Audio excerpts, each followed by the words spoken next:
Segundo bloque de Plural, vamos, en este caso, rara la entrevista. Traemos a uno de nuestros columnistas, pero como invitado al programa. Jorge Ríos es ex delegado del INADI en Misiones y bueno, lo invitamos para hablar justamente de este organismo y de lo que nosotros consideramos que es una avanzada con pérdidas de derecho de parte del gobierno nacional. ¿Cómo está, Jorge? Bienvenido. Hola, Raúl. Gracias por la invitación. Primera pregunta de rigor. ¿Existe el INADI o no existe el INADI? Formalmente existe todavía porque para que deje de existir se necesita alguna norma a nivel nacional que tenga fuerza de ley. Puede ser parte de un DNU, puede ser un proyecto de ley que el Congreso lo termina por aprobar. Es decir, que formalmente el INADI existe, ¿no?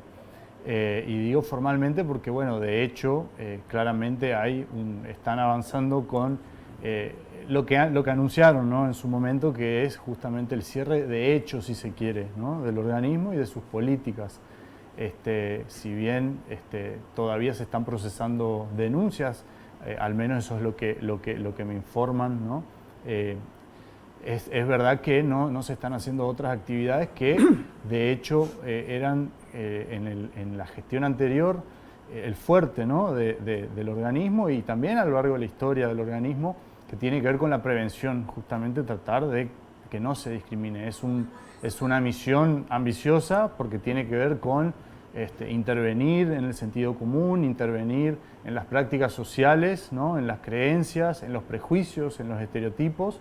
Todo un trabajo que se venía haciendo por décadas, ¿no?, como también parte de lo que yo siempre digo, el INADI en sí mismo, más allá de esas políticas públicas, ser un organismo que administra políticas públicas específicamente tendientes a combatir la discriminación, también se configuró, se estableció como un símbolo, ¿no?, un faro que representa la democracia y la convivencia en paz pacífica, ¿no? Recordemos que surge en el contexto de los 2 atentados terroristas que sufrió nuestro país en la década del 90.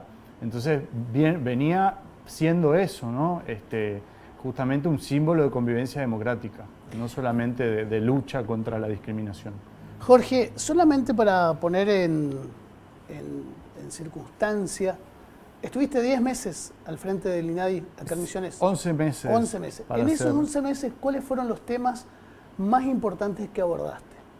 Bueno, yo creo que un dato que no puede pasar desapercibido y que insistentemente aparece también a lo largo de los años en los estudios y también en los estudios, digo, las investigaciones que se hacen o que se hacían y también en el día a día de las delegaciones de todo el país, es ver cómo el ámbito educativo se mantiene, ¿no?, como un ámbito de mucha conflictividad en este sentido, ¿no? Recordemos también que hay índices que, vinculado al fenómeno de la discriminación, está por supuesto el del acoso escolar, ¿no?, bullying, y nuestro país aparece en rankings internacionales siempre en los primeros lugares, 4º, 5º lugar.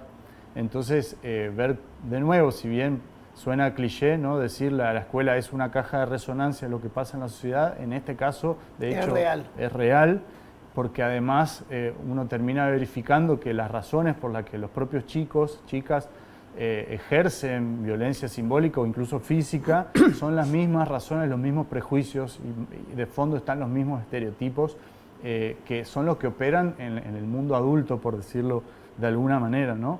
Y tiene que ver con esta cuestión de esta creencia, ¿no?, de pensar de que algunos grupos sociales son más merecedores, son mejores, son superiores. Podríamos hablar del supremacismo, ¿no?, de pensar que un género es superior, mejor, tiene más derechos, más prerrogativas que el otro género, o una orientación sexual sobre otra, un color de piel sobre otro, una nacionalidad, exactamente. Claro. Es decir, esta creencia tan perniciosa, ¿no?, de decir, bueno, ciertos grupos sociales o ciertas personas que encarnan ciertos aspectos valen más, podríamos decir, ¿no?, que otras personas. Ahí está el origen de la discriminación y ahí podríamos decir también se engancha, ¿no?, se vincula con cuestiones más amplias, ¿no?, e incluso modelos de vida y modelos políticos que tienen que ver con justamente promover esta idea de que algunas personas, algunos sectores de la sociedad son más merecedoras, ¿no?, de bienes materiales, simbólicos, ¿no? Esta política de gobernar para pocos, para muy pocos, que me resuena mucho a un concepto que es la tanatopolítica, la necropolítica, ¿no? De administrar la muerte, administrar la miseria y no justamente políticas públicas que tienen que ver con la equidad, por ejemplo, con redistribuir justamente los bienes, y una política que es para todos, para todas, para todes, podríamos decir también. Justamente ahí se simboliza mucho, ¿no? Esta cuestión de la inclusión y de que nadie se quede afuera, y de que se haga política justamente para el conjunto de la sociedad y no solamente para grupos privilegiados, ¿no? Insisto con Misiones, ¿esto que estás diciendo tiene su anclaje en la provincia? Lo de la escuela como ámbito. Todo lo que acabas de por supuesto. describir. Claramente nuestra provincia, más allá de las particularidades que tiene, no se sale del mapa, digamos, ¿no? del país. Y además esto es un fenómeno también, si queremos verlo en perspectiva global, que también responde, ¿no? No pasa solamente acá. Claro, en uno de los editoriales recientes vos decías, dabas cuenta de este fenómeno de extrema desigualdad, donde cada vez menos personas, un puñado de personas, se las puede contar con los dedos, concentra la mitad de las riquezas comparado a todo el resto del mundo, ¿no? Entonces eso llevado también a la región, eso llevado también al país y también a la provincia. Es decir, es un fenómeno transversal al mundo que nos toca vivir hoy, ¿no? Por supuesto, cada escenario va con idas y vueltas en esta especie de pulseada, ¿no? Que tiene que ver con modelos, como decía yo al principio, que promueven mayor equidad, mejor distribución, y otros que no, que hacen todo lo contrario, que lo que promueven es justamente ir en esa vía de la extrema concentración de las riquezas, y que es ridícula en un punto, ¿no? Digamos, es irracional, a eso me refiero, ¿no? Y pienso, por ejemplo, también en la editorial de hoy, ¿no? Con la cuestión, la tanatopolítica, también habla de eso, no es solo la muerte de personas, de grupos sociales, sino de la propia naturaleza y la capacidad de sustentar la vida, ¿no? Y ahí me acuerdo de una película que es cómica o tragicómica, que es No mires arriba, que tiene que ver justamente, ¿no? Con... De hace un par de años. Claro, es un par de años que de alguna manera da cuenta de cómo no reaccionamos. Vos decías la estupidez humana, ¿no? De alguna manera no venimos reaccionando respecto de estas cuestiones. Y bueno, y un poco el final voy a spoilear porque ya es de hace unos años, el final de la película, donde esos grupos que se creen que se pueden tomar una nave espacial e irse a otro planeta, y bueno, es bastante gracioso lo que ocurre al final, porque da cuenta justamente de que no, eso no es así. Debe estar en Netflix todavía, ¿no? Sí, con Leonardo DiCaprio y Jennifer Lawrence. Ya que estamos, tiramos data de cine. Pero digo, más allá de reírnos, ¿no? y de entretenernos, esas películas deberían servir, ¿no? como en su momento las novelas distópicas, ¿no? de la literatura, son advertencias, intentan ser advertencias de lo que puede pasar si no cambiamos el rumbo, ¿no? En este cambio de rumbo, con dejar al INADI como una firma nada más, como una dirección, o ni siquiera una dirección, ¿qué perdemos los misioneros? Concretamente, Jorge. Perdemos derechos porque así... Hablo de los misioneros, aunque son lo mismo que pasa en el país, pero quiero centrarme en nosotros. En primer lugar, perdemos derechos porque sin una delegación del INADI en la provincia no tenemos dónde asesorarnos si sufrimos un acto discriminatorio, que además esto está plasmado en las leyes, ¿no? No es un invento, no es una ocurrencia, ni un capricho de ningún gobierno en particular. De hecho, por eso se sostuvo hasta ahora al menos durante todos los gobiernos que pasaron desde su creación en el año 1995, ¿no? Además tiene que ver también con compromisos asumidos por nuestro país a nivel internacional, ¿no? Pero digo, perdemos derechos si no tenemos una delegación. Compromiso que siempre Miriam Duarte dice que una vez que los asumimos, sobre todo en derechos humanos, no podemos después volver retroceder, para atrás. Exactamente. Bueno, es que ese es el problema. Me parece también que en este viraje que se está dando, que de alguna manera se siente como estar viviendo en una novela distópica que yo mencionaba hace un ratito, o en una película como la que referenciábamos recién, se están cambiando las bases morales de la política, ¿no? En esta cuestión de para qué hacemos política. Se supone que hacemos política para la convivencia, justamente la política tiene que ver con polis, democracia tiene que ver con el pueblo, ¿no? Y digo, si se están cambiando los propios fundamentos morales de la política, justamente ahí es donde pierde fuerza, ¿no? Esto de hablar de derechos humanos, nada menos, ¿no? Lo más básico de lo que podemos hablar, y se vacía de contenido no solo la política, sino que se vacían de contenido también cuestiones como esa, y ahí entramos a un vale todo, realmente a una anarquía muy peligrosa, donde la libertad es la libertad del más fuerte, ¿no? Entonces, realmente es grave, y realmente alimentar esa línea, alimentar ese tipo de política es muy peligroso.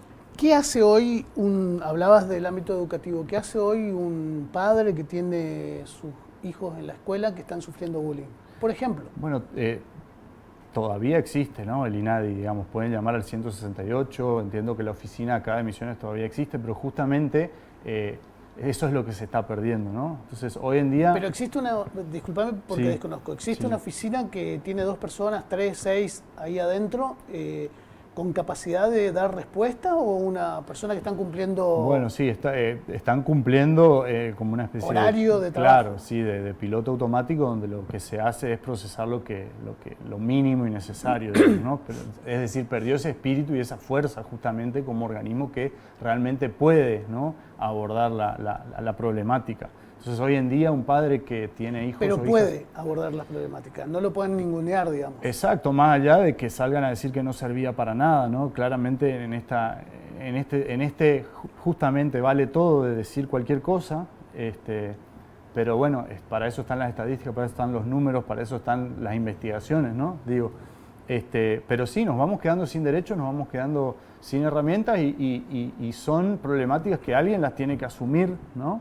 En general se está delegando un montón de tareas y de políticas públicas a las provincias, que a su vez están siendo desfinanciadas. Entonces es una fórmula para el desastre, digamos, ¿no? Todo lo que se está haciendo se configura para que, bueno, uno no quiere tener estos diagnósticos tan apocalípticos, ¿no? Pero lamentablemente es lo que uno termina, las conclusiones que termina, las lecturas que termina haciendo, ¿no?, de lo que está pasando. Y como decías vos también en la editorial, ante tanta desinformación, ante tanta fake news, tanta confusión, ya nadie entiende nada, y bueno, es un esquema, es un escenario bastante complejo, como lo decías vos también, y no quería dejar de mencionar, por ejemplo, el triple femicidio que se dio hace días atrás en nuestro país, ¿no?, en Barracas, en el barrio Barracas, de las chicas, de las 2 parejas de lesbianas, donde fueron atacadas con una bomba molotov por una cuestión que claramente tiene una carga de odio, ¿no?, por su orientación sexual,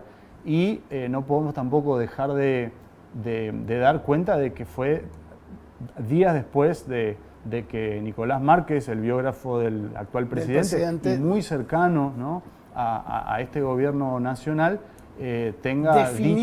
definiera a los homosexuales como invertidos, como enfermos, autodestructivos, y que un Estado no debería invertir nada en luchar por sus derechos, básicamente. Nos pasamos de tiempo, sí o no, en 3 segundos. Una sociedad como la Argentina, ¿se va a quedar sin derechos? ¿Va a permitir quedarse sin estos derechos? Quiero creer que no, espero que no. Gracias, Jorge. Gracias.